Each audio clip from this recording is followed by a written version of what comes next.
Bonjour à tous et bienvenue chez moi, pas au domaine du château de Senef. La fois passée, nous nous étions intéressés un petit peu à l'histoire de la famille Philipson. Qui étaient-ils, d'où venaient-ils, quelles fonctions ils occupaient dans la société. Et nous nous étions également intéressés au pourquoi, du comment, pourquoi est-ce qu'ils avaient justement acheté le domaine de Senef et quels aménagements ils avaient pu y réaliser. Aujourd'hui, nous allons nous intéresser à la gestion de ce patrimoine et également à la manière dont ils envisageaient la vie en famille à Senef, qu'est-ce que Senef représentait pour eux. Pour Franz Philipson, le patriarche de la famille, Senef est vu comme un lieu hors du temps, comme une bulle où on peut se retrouver, un endroit où l'on peut choyer les siens, où l'on retrouve ses petits-enfants. Les petits-enfants ont une place prépondérante, une place très importante pour lui, car ils représentent l'avenir, ils représentent le futur de la lignée. On peut également noter le fait que les Philipson soient la dernière famille à avoir vécu la vie de château à Senef. On peut voir notamment sur cette photo qu'ils ont eu à leur disposition bon nombre de domestiques, des valets de chambre, des cuisinières, des gardes-chasse, des voituriers, ainsi que plein d'autres. Ce n'est pas parce qu'on mène la vie de château qu'on est déconnecté de la réalité. Franz Philipson ainsi que l'un de ses fils étaient très impliqués dans la vie muséale en Belgique au début du XXe siècle, début-milieu du XXe siècle, et ils vont décider d'ouvrir le domaine au public 1 à 2 fois par an. Ils vont permettre justement aux gens de venir visiter, de venir apprécier le domaine. Franz Philipson décède en 1929, avec également le décès de l'un de ses fils durant la Première Guerre mondiale.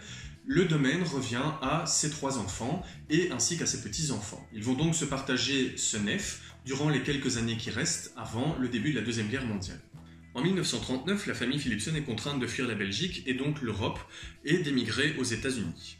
C'est à cette période que le gouverneur militaire de Belgique allemand, le général Alexander von Falkenhausen, va prendre possession du domaine du château de Senef. Alors, c'est un petit peu comme pour les Philipson, il réside la semaine à Bruxelles dans un hôtel particulier et il vient le week-end à Senef pour bénéficier des plaisirs liés à la vie de château, et notamment au pavillon Louis XVI, car c'est là qu'il va décider de s'y installer, vu que c'est le bâtiment le plus confortable.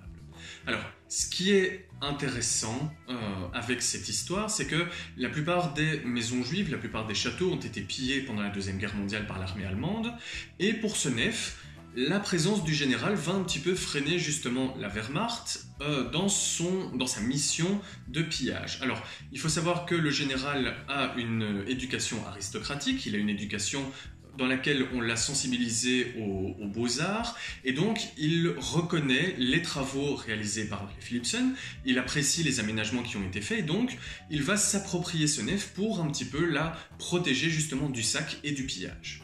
Après la Deuxième Guerre mondiale, la famille Philipson ne reviendra pas entièrement en Belgique.